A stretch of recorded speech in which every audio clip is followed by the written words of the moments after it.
I want to ride my bicycle. I want to ride my bike. I want to ride my bicycle. I like to ride it where I like. I mean, technically, it's a tricycle. Oh, you mean a tricycle? Yup. Huh. It's Skokie Library's new book bike.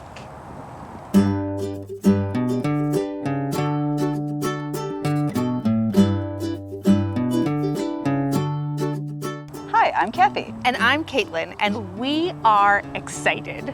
Excited to be outside on this glorious day for sure, but I'm even more excited about our book bike. Who doesn't want to ride a bike filled with books around our awesome Skokie neighborhoods? I definitely do. And to help us warmly welcome our newest Steel member of the library's family, Kathy and I brought some cool books about bikes along for the ride. You see what I did there? Yeah. Cool books like this one, From Steel to Bicycle by Robin Nelson. In addition to illustrating how commercial bikes are made from start to finish, this book includes a brief history of cycling and a great diagram of all the various parts for kids like my oldest who like to do a deep dive into how things work. I'm really glad you brought up bike history. Did you know that the first bike couldn't make turns, right?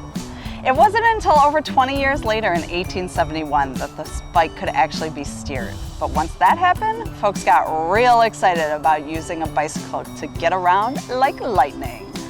Learn fun facts like this in Margaret Guroff's The Mechanical Horse, how the bicycle reshaped American life. It couldn't steer? I know. I mean, that sounds ideal for when you have to get somewhere that's in a straight line. Although, to be honest, the first time I rode the book bike, I was desperately afraid of turning, so maybe going someplace straight ahead sounds pretty great. I mean, I get it, but you get used to it pretty fast, right? And look how adorable it is. I know, it's like the bookmobile, but tiny. Yes, and since we were just talking about fun facts, fun fact! Did you know that the art on both the bookmobile and the book bike was created by Skokie's own Jay Ryan, aka the Bird Machine? He is amazing. You know, I love fun facts almost as much as I love an adorable Jay Ryan animal. And guess what? I have one too. Awesome. Have you ever heard of bicycle face? No. Okay, so apparently, according to some 19th century doctors, if a woman were to ride a bicycle, overexertion and, I don't know, the wind would create, and I'm just gonna quote, an ugly face characterized by a clenched jaw and bulging eyes.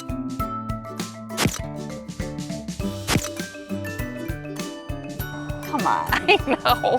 Anyway, in Larissa Thewell's Born to Ride, young Louisa Belinda Bellflower flies right in the ugly bicycle face of decorum, borrowing her brother's trousers and learning to ride. Set during a particularly tumultuous time for women's rights, Born to Ride reminds us that though it's not always easy, fighting for your rights is always the right play. You want to hear about tumultuous? I do. Good. Mystery author Jorge Zepeda Patterson adds even more twists and turns to the already precarious and winding Tour de France in his new novel, The Black Jersey, where one overly competitive cyclist appears to be murdering the competition. Publishers Weekly says he will keep you guessing till the last page. Whoa. Okay, speaking of racing, but decidedly not of murder, I have Donald Cruz classic Bicycle Race. I love everything Donald Cruz, but Bicycle Race is a particularly excellent read aloud. It's got counting. Counting is cool. I know, and colors.